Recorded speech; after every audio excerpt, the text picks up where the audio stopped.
Good evening. We will give you the summer off because you've been so good these last 9 months. And we'll... All right. Wait till I give you the numbers. Wait a second. Which we don't usually get in. All right. That's all right. Have you all with us this evening, and luckily we have a very charming model this evening, instead of an old guy like me sitting up there. Annette Pankey called me up, and she said, I saw this marvelous artist today, and he was doing a little girl, and she was moving all around the place, and it just came out great. I said, fine, because I know children are hard to do. So then I called him up, and then we started discussing things, and I found out that he knew Joe Lowe, studied with him, he knew David LaFell, he knew Alex Fournier, he knew Andre Boucher, and I said, I can't believe it. We all know the same people, we all study with the same people and work with the same people. And so I must have met him. Now I saw him tonight, I said, I know you, but I don't know where, but don't tell your wife, because she's sitting right up in the front room. But it was just great. So here's an artist who put in his time, studied and worked up in Provincetown and all these other places that you can see by his work on the side over there. He works in oil, he works in pastel, probably about 7 or 8 other mediums too. And he's put in his time. So any problems you have with portraits, just call out the question, and he has the answer for you. He may lie a little bit, but he has the answer for you. Ron Beard. I just want to quickly assess the look that we're going. Turn toward me just a little bit, Alexis, like that. Yeah, and if it's a long pose, of course, you don't want her too twisted or contorted. You want something that's going to be somewhat relaxed. And you feel pretty comfortable? Okay. Now, I think as we proceed through the portrait, I will try to verbalize the process that I've come to employ in creating a portrait. Now, if at any time you have any questions, I want to know what you're wrestling with. So, without too much more hesitation here, let's just get started. And now, how many of you do portraits here? And really have to do them and like it? Wow, good. It's great to be among fellow artists. I mean, I just sense the creative energy in this room. It's going to propel all of us to greater heights here, I know. Ron, you want to explain just a little about what pastel you use or something about the material? Oh, yes. Well, I use pastel. I use all different kinds, make, soft, hard, and there's no one company that has all the colors. Okay. Oh, I'm sorry. Okay. And as you can see, overall, for myself, if I were to say that one brand were better than another, it would be Rembrandt in the soft pastel for the flesh tones and for the texture and the feel of that particular chalk. And then I would then go to Grumbacher. There's many good colors there. And now I'm exploring the Schminke brand. It's nice and creamy. And new pastel plays a big part in the work that I do. And you know, of course, with that type of stick, you can sharpen it with a razor blade. And that's how I'm going to start my drawing, is with a medium dark tone, kind of like a burnt sienna color.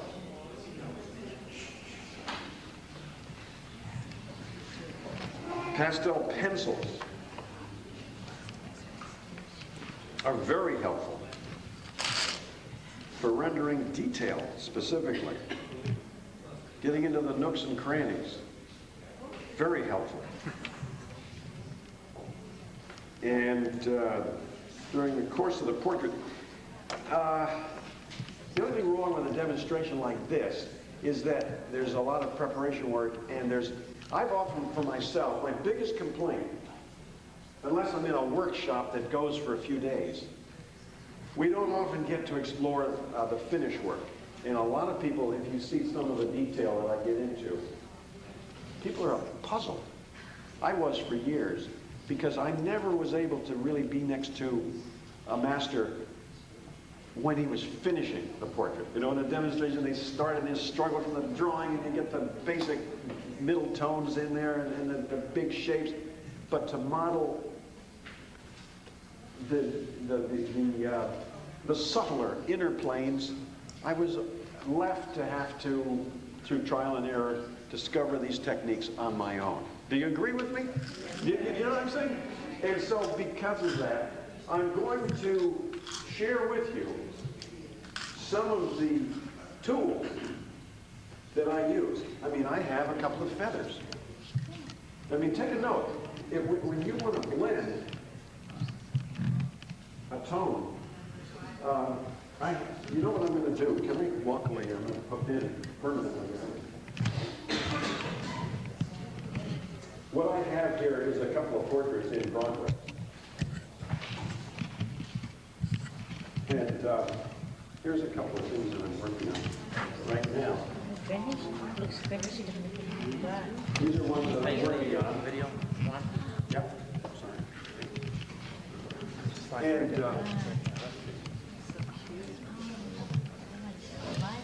yeah, this is just taking shape.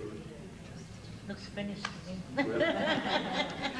I'm going to put a nice lace collar on her Wow, the cloth. that I found in one of my wife's magazines, the catalog. You know, I don't have that girl just pose for me anymore. I did the sketches and I took the photographs, and she's off in Syracuse. But and here I'm going to work in some more background color on this fellow. But now what I might do, well, let me put her up there just for a second.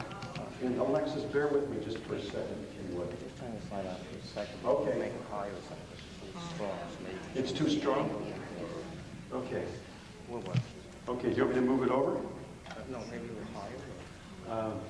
If you can raise it up, Yeah. then we're going to have to. Okay.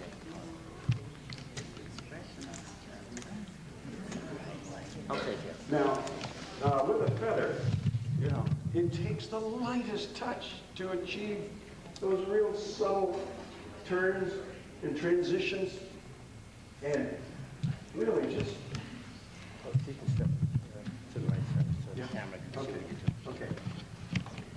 Okay, I gotta learn the ropes here. You gotta be Hollywood. Think Hollywood.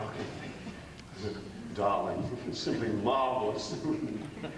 And now, for softening edges, I found this to be indispensable. All right, that's a feather. You also will want to have chamois for years. I mean, a couple of hundred years, chamois has been used with pastel. I did have a clean one, but it's not with me right now. But you know what they look like when they're clean. You can throw this in the wash machine. And this is particularly helpful when you want to erase, too. Blending is a little iffy because it really lifts the color. If you're working in pastel, this is good. You can really blend. Very helpful. Like if you wanted to average out that hair tone. Or down here, see, this really just lifts the color right off. What is that? Chamois, you know, what you use on the car to wipe it down. Okay, now that's very helpful. A credit card or a plastic card similar to that, like a little calendar. Excellent. Boy, if you want to just start blending with this, experiment with it. Excellent. You want to burnish. Now this must be reserved for the very end. This type of burnishing, this type of scuffing can be used at any time, but if you start to burnish and really polish it like that, Put you're your, gonna, your fingers in it? the fingers. You said you burnish. You know, it never occurred to me. Pressing No. your finger into that. Oh, I'm sorry. Yeah. Pressing your finger. You can do that when you're burnishing it. Yeah. I'm sorry, what you mean. You can do that. Yes, definitely. Yes. As Dan said, you're pressing your finger into it. You can fold it and use the edge of it. Here, you know, this bent part of it. Very helpful. It's just, it's plastic and it's slippery and it just gets, but if you rub too soon in pastel, you've painted yourself into a corner and you'll never get out. If you have a problem, sometimes you can rescue it by going over it with a chamois, or a bristle brush can lift it up and give you a little more tooth. You can reestablish the tooth with the bristle brush. And also too, for averaging out the hair blending, this is very good. We'll show this on Alexis as we get into doing her portrait. And I'm just running very quickly through my tool. The stump, you know about that already. I hesitate to reveal this because my wife is sitting so close. This is actually her tool, her dental tool pick. She doesn't know yet that it's missing. But it's fantastic.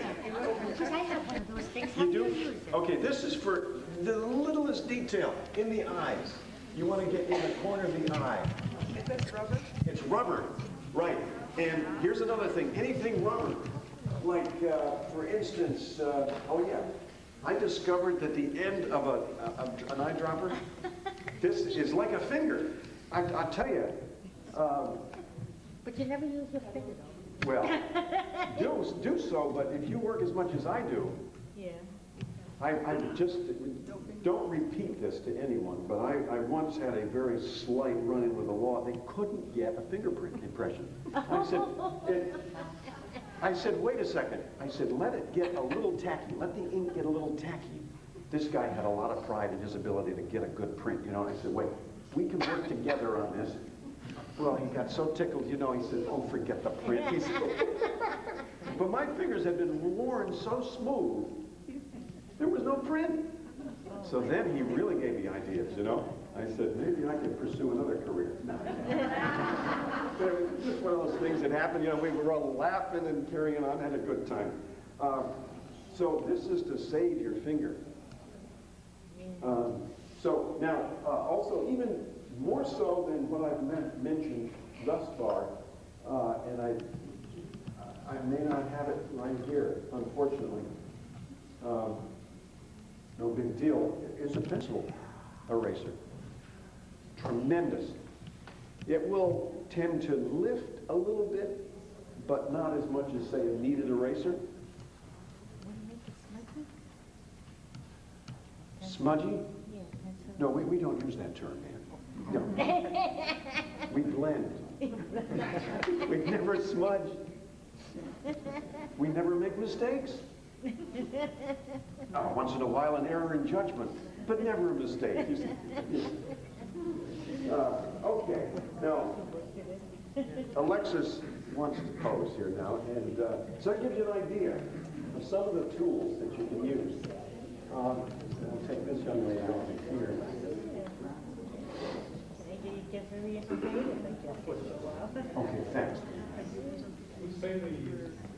That's a good question. Was that your question? Yeah. Okay, I'm sorry. This is Strathmore velvet gray charcoal paper.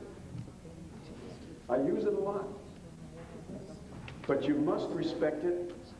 It won't accept as much pastel as, say, your Canson Mitienne paper. On the other hand, this color is so marvelous. It is so compatible with human flesh tone. I just go back to it time and time again. I've done many, many portraits on the steel gray. And if you want to make note of this, if you want a paper among all of the colors of Canson, the steel gray will accept the most pastel. I don't know if anybody else has discovered that. They're not all equal among the colors in the Canson Mitienne. The steel gray, it's just that much more forgiving, and it's also very compatible with portraiture. Does this color have a name? Yes, it does. Velvet gray in the Strathmore. Oh, velvet gray? Velvet gray. Yeah, yeah. What's that? Yeah, 500 series. Steel gray is 431. Okay, Dan is telling me that steel gray is 431 in the Canson Mitienne line. Okay, Alexis. Now, this is 16 by 20. It's a very good size for a Head and Shoulders portrait, and typically, to place this properly, you want to go down about 2 inches for the top of the head. There's a diagonal that you're going to find from one corner to the other where it intersects. Should be about where the chin is. This isn't a straight-on portrait. Turn toward me just a little bit like that. See, there's going to be a kind of, it just works out that way. In a typical portrait of a girl of her age, I'll just know from having done so many of them that this is probably where the chin's going to be, right about there. Okay. Okay.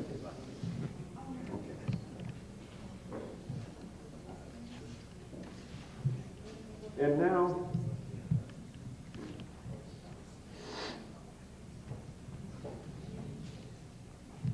to proceed the drawing, you want to begin to discover your subject and to take note of certain expressions that she's eliciting. But at the same time, you want to begin to establish some of your. Now, if you want to get the nose should be. I'm going to do a straight-on portrait pose with her facing directly at me. You want to place the nose in the center of the paper. So now, with your brush, you can figure it's got to be equidistant. Now these are things.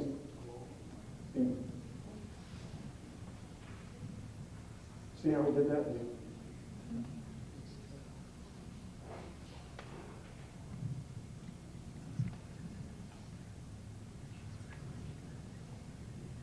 You see how I'm exploring, trying to figure out where that center is? Now this is something that I do automatically. I've measured it. My heavens, I get it within a 32nd of an inch sometimes. You guess you're just so used to it. But the idea is if you're just beginning this, or you haven't done it that often, make a real effort to find the center of that page. It wouldn't, you know.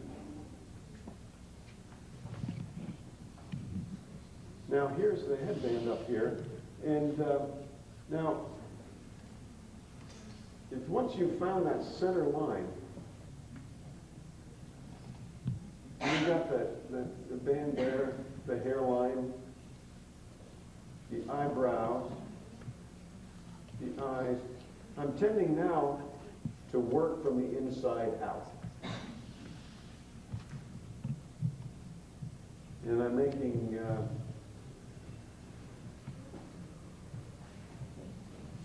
certain assessments and judgments as to the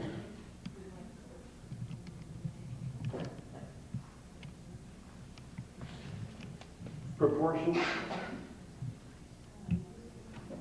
I always have a kneaded eraser, something like that. So I have this one. I do. They're all over the place. They proliferate.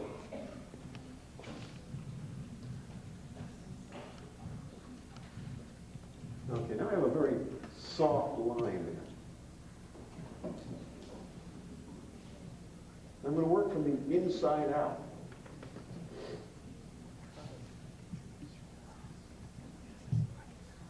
Because I don't subscribe to the theory in this particular instance of doing the oval. You can imagine the oval. Okay? Think oval, but don't put it down yet because it can vary.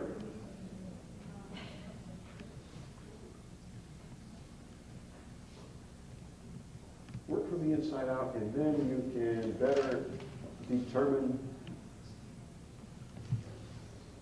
the distances between the features.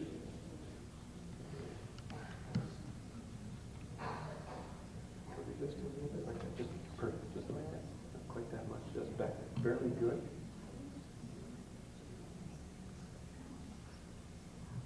Now I'm beginning to explore. Most importantly now,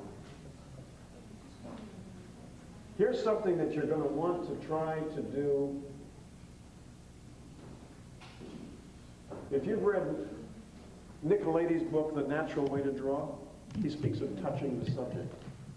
Make contact with your subject. Imagine touching what you're drawing. Know what hair feels like. I advise my students, know what the bone feels like. Know what the shape is. Know what your forehead looks like. You take a mold of it with your hands. So you gotta understand. Get a sense, a tactile sense.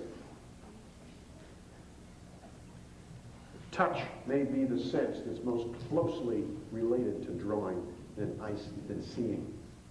Think about that. Think about it.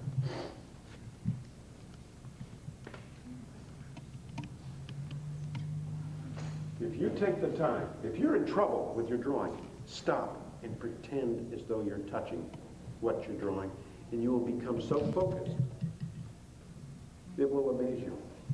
To me, problems arise most often when they have lost touch. Think of that expression.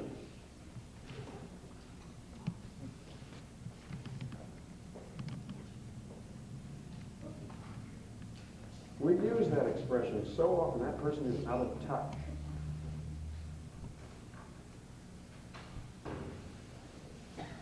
And I said to students, know what hair feels like.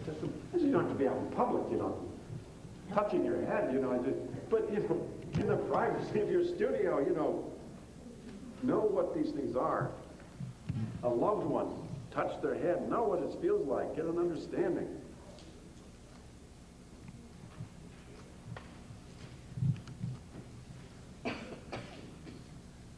Know what fabric feels like, some hair feels like. Now,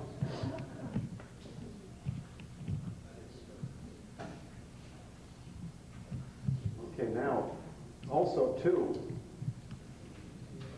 at this point, I'm putting in little landmarks. Don't get too expressive at this point.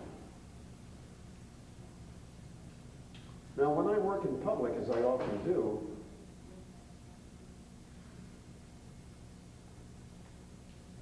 sometimes I will fly into a portrait.